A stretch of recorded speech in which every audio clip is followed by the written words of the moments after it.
അതെൻ്റെ ആളിനെ വച്ചില്ല, ഇന്ന ആളിനെ വച്ചു, അതെൻ്റെ ആളായിപ്പോയി, ഇങ്ങനെ പറഞ്ഞ് എൻ്റെ ആള് നിൻ്റെ ആളെന്നൊക്കെ പറഞ്ഞ് കുറേ ആളുകളെ താഴോട്ട് വയ്ക്കുമ്പോൾ ഇതിലൊന്നും പെടാതെ സത്യസന്ധമായി രാഷ്ട്രീയ പ്രവർത്തനം നടത്തുന്ന, പാർട്ടിയോട് കൂറുള്ള, രാജ്യത്തോട് കൂറുള്ള ദേശാഭിമാനികളായ കോൺഗ്രസ്സുകാർ വന്നാൽ അവർ എവിടെ നിൽക്കും?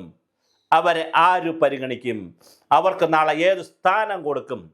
അങ്ങനെ വരുമ്പോൾ ഈ വിഭാഗീയതയിലേക്കല്ലേ കാര്യങ്ങൾ പോവുകയുള്ളൂ. ഞാൻ സൂചിപ്പിച്ചതുപോലെ 2 ഗ്രൂപ്പ് ഉണ്ടായിരുന്നു. ഓക്കെ, 2 വിഭാഗത്തിൽ, ചിലപ്പോൾ 2 ആശയത്തിൽ വിശ്വസിച്ചുകൊണ്ട് 2 ഗ്രൂപ്പൊക്കെ ഉണ്ടാവും.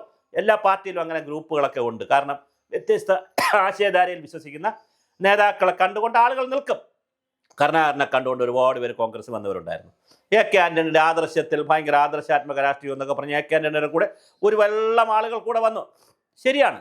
പക്ഷെ ഇപ്പം അതല്ല.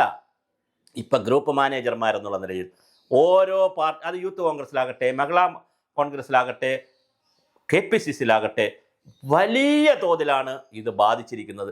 ജംബോ കമ്മിറ്റിയാണ് ഉണ്ടാക്കിയത്. എന്നാൽ ജംബോ കമ്മിറ്റി ഉണ്ടാക്കുമ്പോഴെങ്കിലും എല്ലാവരെയും തൃപ്തിപ്പെടുത്തണ്ടേ? എല്ലാവരും തൃപ്തിപ്പെടുത്താൻ കഴിയില്ല എന്നാണ് പറയുന്നത്. എല്ലാവരും തൃപ്തിപ്പെടുത്തിയില്ലെങ്കിലും ടോപ്പ് ലെവൽ നേതാക്കളെ തൃപ്തിപ്പെടുത്തണ്ടേ? സുധാകരനോട് കളിയാക്കി പറഞ്ഞിട്ടുണ്ട്, സമ്പൂർണ്ണ തൃപ്തിയാണ്. കാര്യം ചിലപ്പോൾ 1-2 പേരെ എടുത്തില്ല എന്നുള്ളതായിരിക്കും. K മുരളീധരൻ പ്രസ്ഥാനം ഇറക്കുന്നു, അത് പ്രതിഷേധിക്കുന്നു. കാരണം എന്താണ്? 1-2 പേരെ എടുത്തിട്ടില്ല എന്നുള്ളതാണ്. പക്ഷേ ഇങ്ങനെ ഒരു കോൺഗ്രസ് നമ്മൾ തീർച്ചയായിട്ടും ഗൗരവമായി ആലോചിക്കണം. കോൺഗ്രസ്സുകാർ, സാധാരണ പ്രവർത്തകരെ സംബന്ധിച്ചിടത്തോളം ഇത് വലിയ വിഷമമുണ്ടാക്കുന്ന ഒരു കാര്യമാണ്.